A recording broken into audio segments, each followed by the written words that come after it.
Today, magnificent Buick Electra 225 from 1960. Cars don't get better than this. Uh, First, the name. The Electra is a model as the top of the line model was launched in 1959. Then president of Buick, Harlow Curtis, had a sister-in-law, and her name was Electra. And everything about those cars, especially at the beginning, was electrifying. They in 1959 it was launched, and before that the Buick 8 and the Roadmaster were the top of the line. They launched Electra in 1959, and they launched as well Electra 225 as a top of the line model. 225 stands for 225 inches in length, and this particular one is for 1960. The length was 225.9, so it's almost 226 inches in length. Those are huge cars, as you can see. Over 2 meters is that they are wide. They are practically the length they are. It's beautiful to see this car in action as it rolls along the road. This color, this bronze color, it complements this afternoon sun. You can see now in action from the different angles. Gorgeous car. This was the same platform which shared with the Cadillac and this Buick Electra 225, and also with the Oldsmobile 98 at that time. The differences between 59 and a 60 are minor. The differences are in the front, with those front headlamps. They were angled, swiveled with the 59 model, and with this one they are horizontal. But still, those swiveled the wings are retained. So they have a similar appearance, as to say maybe those swiveled lights at the beginning were too weird. Those are the slanted headlamps. Those ones are not slanted, but just the wings. It has got a slanted fins at the back, and this is why this car is unique. Is if we compare it with the 59 Cadillac, which had got the tallest fins in the industry, all of those 50s. Those ones go to different directions. They are slanted, angled. They are like horizontal fins on this car. So basically, today the 59 Caddy is a symbol of an era, while this one is let's say more rare until alternative to that, since not too many of these cars have been made. The similar style of the wing, those slanted wings, were with Chevy Impala with the 59. Also, it was with the 60 Chevy Impala, and it had got this Buick. While the fins and a 59 Caddy were taken by General Motors from the Chrysler Corporation, while Virgil Exner introduced those fins and those forward look. Those vertical fins on the GM cars were just copied from them. These horizontal or slanted wings are unique to the GM. That's why this car is interesting. From the front, you won't mistake this car for anything else. It's a 60s Buick. And the nice contrasting hood scoop in the middle. And now a quick overview of a car. We're not gonna go around it. I love this silhouette from any angle. It's a beautiful car.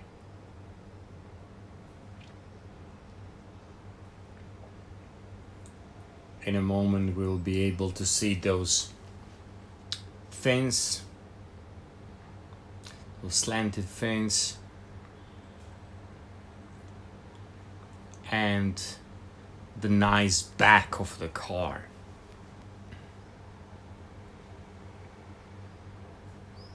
It has a style from absolutely any angle.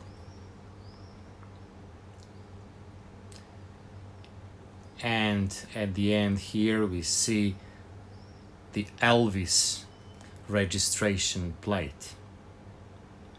This is not an Elvis car, but it's the same like the one he used to have.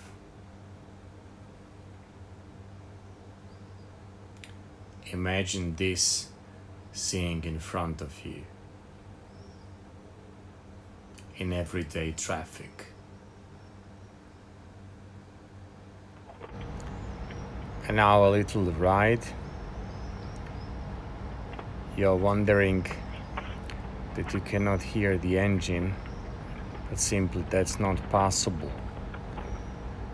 It's so quiet, almost like an electric car.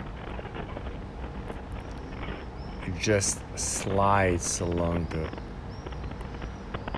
the way. It's comfortable, it's big. It's made to float over the road. It's like a ship. And really, from this position, what you feel is like the world is yours. A great feeling.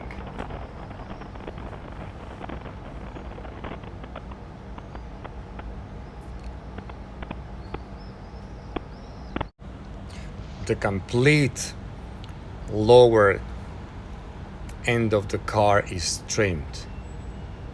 I won't say the edge because it's not the edge, it's completely the lower part of the car. All chromed. Beautiful. And the front wheel with a hubcap and the white wall tire as well. Beautiful. To start for the beginning, so this is a top of the line, the most expensive Buick at the time. Here it says Electra 225. You can distinguish them with the four lowers here, while the other Buicks like Invicta or Le Sabre had got the three of them. This specific color is the most wanted color because Elvis Presley had got one in the same bronze color as this one. So the owner of this car was specifically looking for the same color. At the end, he has found this car in Canada, and the car is very well preserved because the interior is original. Those are the original leather seats from 1960. Otherwise, if the car would be from California, it wouldn't be possible to preserve those leather seats and the interior in this condition. What is what is interesting there about them is that they had a standard leather interior. This one is two-tone interior, and it is a dark brown and a beige inside. They had got the power seats and the power seats which are regulated down there, and the power windows as a standard equipment.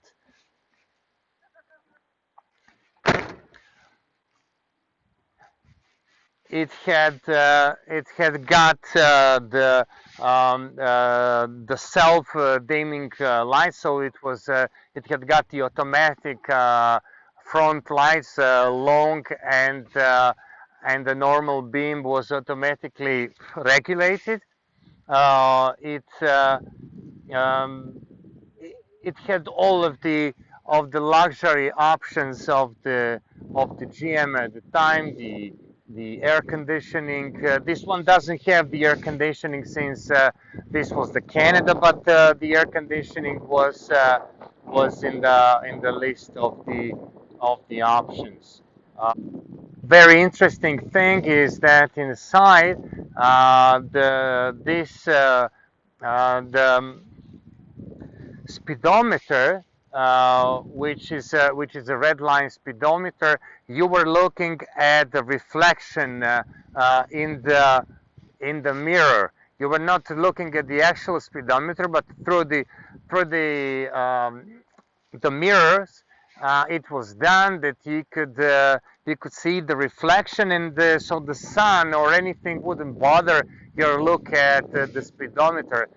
This was a very, very nice option, and I'm amazed that it hadn't been continued by the producers later on, since really it doesn't bother you while you are looking. The sun is not making any obstacle while you're looking at your speed. It was called like mirror light or something like that, because all of those options at the time had got their own name. The nice chrome, we can see that the bottom line, it's all chromed. It's very rich with the trim, which is typical for this era, and this was the pinnacle. Later on, the cars of the 60s would become less opulent. They wouldn't be so rich in everything. The style would change. So this was, let's say, end of the line. This was same as 59, and all of this started with the economic recession in 1958. So 1959, Buick was prepared just at the time before the recession. So it was the pinnacle of the luxury and design and everything. This one was just the continuation of that, and afterwards the 1961 Buick would be completely different, and it would not be as rich as this one. And now the famous engine, 401 cubic inches nailhead Buick engine with 325 horsepower. Silent and beautiful. Thank you for watching. If you like this video, click like button and subscribe button as well, and leave the comments below. Thanks again.